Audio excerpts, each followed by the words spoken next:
എപ്പിസോഡിന്റെ opening സീനിൽ ലൂഫിയും കൈഡോയുടെ മകളും അവർ രണ്ടുപേരും പൊരിഞ്ഞ അട്ടിയിടി ബഹളം. ലൂഫിയുടെ ഒരു പഞ്ച് പോലും അവളുടെ ദേഹത്ത് ഏൽക്കില്ല. അവളാണെങ്കിൽ തീർത്തു പറയും, നീ എന്തൊക്കെ ചെയ്താലും എന്നെ എത്രയൊക്കെ അറ്റാക്ക് ചെയ്താലും യാതൊരു പ്രയോജനവും ഇല്ല. സത്യത്തിൽ നിന്നോടൊരു പ്രധാനപ്പെട്ട കാര്യം അത് പറയാനാണ് ഞാൻ വന്നത്. ഇനിയും നീ അത് മനസ്സിലാക്കുന്നില്ല എങ്കിൽ തന്നെ എന്റെ കൈകൊണ്ട് നിന്നെ തല്ലിക്കൊല്ലുമെന്ന് പറയും. ലൂഫിക്കാണെങ്കിൽ ആകെ ടെൻഷൻ കൂടി വരും. ഓക്കെ, 10 സെക്കൻഡ് സമയം അത് നിനക്ക് തരാം, അതിനുള്ളിൽ നീ പറഞ്ഞു തീർക്കണം. അത് കേട്ട് അവളുടെ കിളി പോവും. നീ എന്തായി പറയണേ? 10 സെക്കൻഡ് കൊണ്ട് എനിക്കൊരു വാക്ക് പോലും പറയാൻ കഴിയില്ല. മിനിമം 10 മിനിറ്റെങ്കിലും ഉണ്ടെങ്കിൽ എനിക്ക് പറയാനായിട്ട് പറ്റൂ. ലൂഫി ആണെങ്കിൽ തീർത്തു പറയും, ഒരു കാരണവശാലും 10 മിനിറ്റൊന്നും തരാനായിട്ട് കഴിയില്ല. ഞാനിപ്പോ തന്നെ ലേറ്റ് ആണ്, ഒരുപാട് കാര്യങ്ങൾ ചെയ്തു തീർക്കാനുണ്ട്. 1 മിനിറ്റ് മാത്രം നിനക്ക് തരുമെന്ന് പറഞ്ഞ് ഇപ്പൊ രണ്ടുപേരും അങ്ങോട്ട് 150 പറഞ്ഞ് 100 പറഞ്ഞ് പൊരിഞ്ഞ തർക്കം. അതേസമയം ഇവിടെ വില്ലൻ സോൾജേഴ്സിനാണെങ്കിൽ അവരുടെ അടുത്തേക്ക് കടന്നു വരാനായിട്ട് കഴിയുന്നില്ല. ആ ഒരു ഫൈറ്റിൽ അവിടെ ഒരുപാട് നാശനഷ്ടങ്ങളൊക്കെ ഉണ്ടായി. അവർക്ക് പോകാനുള്ള വഴി, അവർക്ക് അവിടേക്ക് കടന്നു ചെല്ലാനുള്ള ആ ഒരു വേ അതിപ്പോ ബ്ലോക്ക് ആയിരിക്കുകയാണ്. പേജ് 1 ആണെങ്കിൽ അവിടേക്ക് വന്ന് അവരോട് ദേഷ്യപ്പെടും. നിങ്ങളിപ്പോഴും നോക്കി നിൽക്കുകയാണോ? എൻ്റെ സിസ്റ്റർ ആൾട്ടി, അവളെ തല്ലിയിട്ടാണ് അവരവിടേക്ക് പോയത്. എത്രയും വേഗം അവരെ പിടിക്കണമെന്ന് പറയും. കട്ട് ചെയ്ത മറ്റൊരു ഭാഗത്ത് ഒറോച്ചി ആണെങ്കിൽ നടക്കുന്ന സംഭവങ്ങളൊന്നും അറിയാതെ ഇപ്പൊ മൊമന്റോസ്കയെ കെട്ടിത്തൂക്കിയിട്ട് അങ്ങനെ എൻജോയ് ചെയ്യാണ്. ഇവിടെ അപ്പാപ്പനാണെങ്കിൽ മൊമന്റോസ്കയുടെ അവസ്ഥ കാണുമ്പോൾ ഒരുപാട് വിഷമം തോന്നും. ഒരു ചെറിയ കുട്ടിയാണെന്നുള്ള കൺസിഡറേഷൻ പോലും കൊടുക്കാതെ അവനെ അറഞ്ചം പുറഞ്ചം അട്ടിച്ച് നല്ല രീതിയിൽ പരുക്ക് പറ്റിപ്പിച്ചിരിക്കുകയാണ്. ജനങ്ങളാണെങ്കിൽ അത്ഭുതത്തോടു കൂടെ മൊമന്റോസ്കയെ നോക്കുകയാണ്. 20 വർഷങ്ങൾക്ക് മുൻപ് അവൻ എങ്ങനെയിരുന്നോ അങ്ങനെ തന്നെയാണിപ്പോ.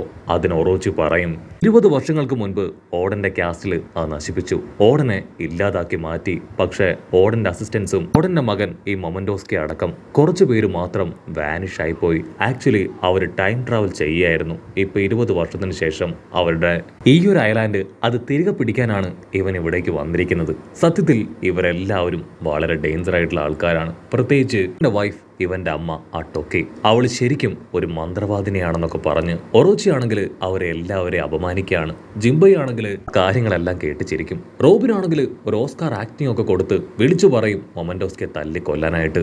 അവർക്കറിയാം ഇതൊന്നും നടക്കാനായിട്ട് പോകുന്നില്ല എന്ന്. ഇവിടെ മൊമന്റോസ്കിക്ക് ആണെങ്കിൽ അവന്റെ അമ്മയെക്കുറിച്ച് വളരെ മോശമായിട്ട് സംസാരിക്കുന്നത് കേൾക്കുമ്പോൾ ഒരുപാട് ദേഷ്യവും വിഷമവും തോന്നുകയാണ്. അവനാണെങ്കിൽ ോട് ദേഷ്യപ്പെട്ട് അവനെ ചീത്ത വിളിക്കും. അത് കേട്ട് ക്വീനിന് കൺട്രോൾ പോയി മൊമന്റോസ്കിയുടെ മുഖത്ത് ഞട്ടിക്കുകയാണ്. വായിലുണ്ടായിരുന്ന 2 പല്ല് അത് തെറിച്ചു പോവും.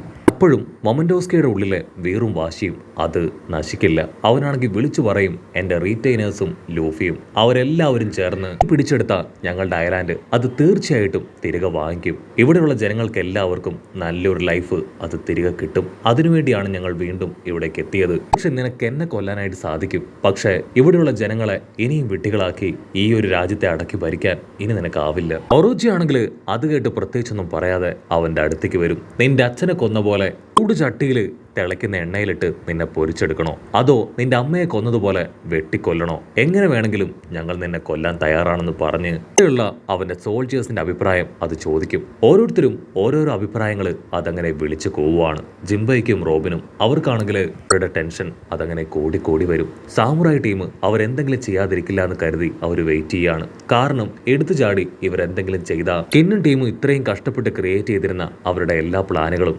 തകർന്നടിയും. അതുകൊണ്ട് തന്നെ അവർ വെയിറ്റ് ചെയ്ത് നിൽക്കുകയാണ്. അവിടെ നിന്ന് അങ്ങനെ ബ്ലാക്ക് ഔട്ട് ചെയ്ത ഇപ്പൊ ലോയുടെ കപ്പൽ അതും സേഫായി ആ എൻട്രൻസിന് മുമ്പിൽ എത്തിയിരിക്കുകയാണ്. പക്ഷേ ഐലാൻഡിന് ചുറ്റും ഒരുപാട് ഓഷ്യൻ കറണ്ട് അത് നല്ല രീതിയിൽ അങ്ങനെ സ്പ്രെഡ് ആവാനായിട്ട് തുടങ്ങും. ലോയ്ക്കും ടീമിനും ഇനി ഒരേ ഒരു ലക്ഷ്യം, എങ്ങനെയെങ്കിലും സേഫായി അകത്ത് കയറി പറ്റുക, കൈഡോയെയും ഒറോച്ചിയെയും തകർക്കുക. അത് മാത്രം. ആണെങ്കിൽ തീർത്തു പറയും, ഇത് നമ്മുടെ ലാസ്റ്റ് ചാൻസ് ആണ്, ഇനി നമുക്ക് ഒരു ചാൻസ് ഉണ്ടാവില്ല. നമ്മുടെ എല്ലാവരുടെയും ബെസ്റ്റ് അത് നമ്മൾ കൊടുക്കണം. അതിനവരും ഫുൾ എനർജിയിൽ ഓക്കെ പറഞ്ഞ് കപ്പലൊരു ഭാഗത്ത് അടുപ്പിക്കുകയാണ്. പക്ഷേ ഓഷ്യൻ കറണ്ട് അത് നല്ല രീതിയിൽ ആഞ്ഞടിക്കുന്നതുകൊണ്ട് തന്നെ കപ്പൽ സ്റ്റേബിൾ ആയിട്ട് നിർത്താൻ അവരെ കൊണ്ടാവില്ല. ലോയാണെങ്കിൽ ഒരു ബുദ്ധി രാക്ഷസനാണ്. അവനാണെങ്കിൽ ഞൊടിയിടയിൽ ഒരു റൂം ക്രിയേറ്റ് ചെയ്ത് അവരെല്ലാവരും അതുപയോഗിച്ച് ടെലിപ്പോർട്ടായി ഐലാൻഡിലേക്ക് എത്തുകയാണ്. കപ്പലിൽ അവശേഷിക്കുന്നത് കുറച്ച് ക്രൂ മെമ്പേഴ്സ് മാത്രമാണ്. അവരോട് കപ്പൽ എവിടെയെങ്കിലും സേഫായി പാർക്ക് ചെയ്ത് വരാനായിട്ട് ആവശ്യപ്പെടും. അവരും ഓക്കെ പറഞ്ഞ് കപ്പൽ പാർക്ക് ചെയ്യാനുള്ള ശ്രമങ്ങൾ അത് ആരംഭിക്കും. ഇവിടെ ഡോക്കിങ്ങിനാണെങ്കിൽ ലോയുടെ പവറൊക്കെ കണ്ട് ഭയങ്കര അത്ഭുതം. ലോ ശരിക്കും ഒരു ബുദ്ധിരാക്ഷസൻ തന്നെയാണ്. അടുത്ത നിമിഷം അവരെ എല്ലാവരെയും ഞെട്ടിച്ചുകൊണ്ട് ആരോ ഒരാൾ താഴേക്ക് വന്ന് വീഴുകയാണ്. അവരാണെങ്കിൽ പേടിച്ച് അതാരാണെന്ന് നോക്കും. മറ്റാരുമല്ല, സാക്ഷാൽ ക്യാറ്റ് വൈപ്പർ. അവൻ അവിടേക്ക് എത്തിച്ചത് വേറെ ആരുമല്ല, മാർക്കോ. അവനോടൊപ്പം തന്നെ ഇഷോയെയും അവിടേക്ക് എത്തിച്ചു കഴിഞ്ഞിരിക്കുകയാണ്. ഇഷോയെയും വൈപ്പറിനെയും കണ്ട് എല്ലാവരും അങ്ങനെ ഹാപ്പിയായി അവരുടെ മിഷൻ അത് സ്റ്റാർട്ട് ചെയ്യാൻ ആരംഭിക്കും.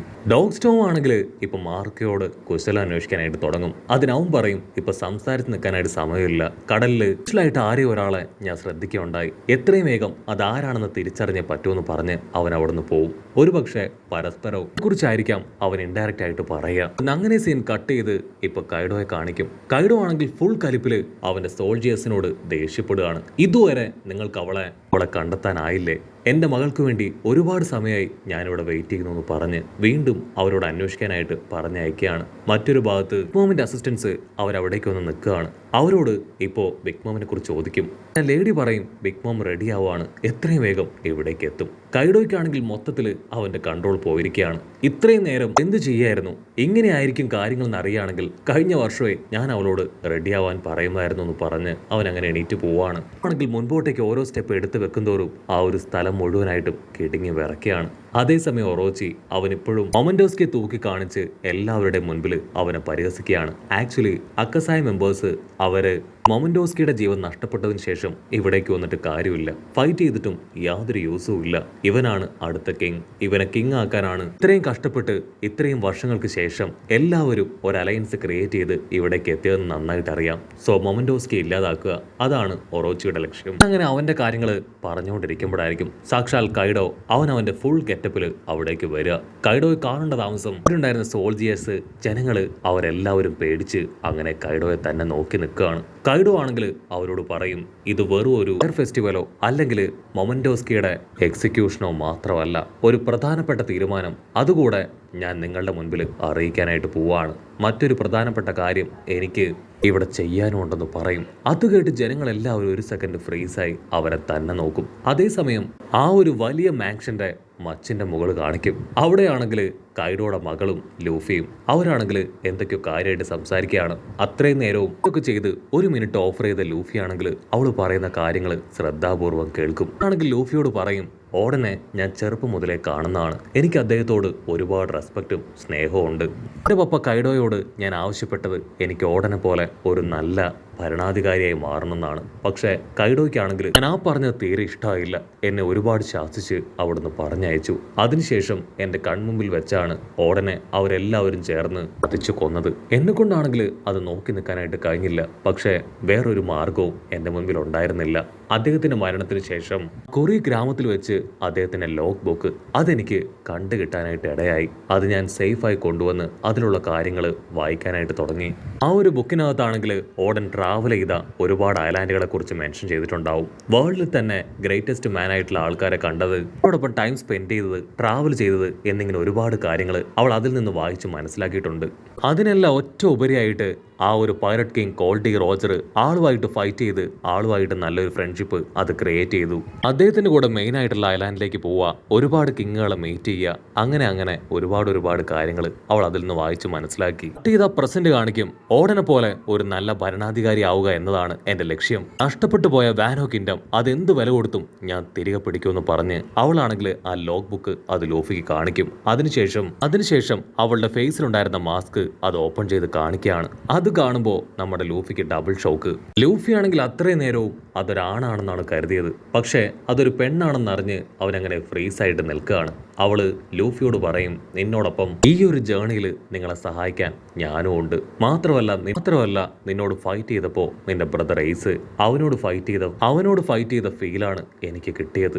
അത് കേട്ട് ലൂഫി ആണെങ്കിൽ ഡബിൾ ഷോക്കാവും. ലൂഫി ആണെങ്കിൽ കണ്ണിമ ചിമ്മാതെ അവളെ തന്നെ നോക്കി നിൽക്കുന്നതോടു കൂടെ ഈ ഒരു എപ്പിസോഡും അവസാനിക്കുന്നു.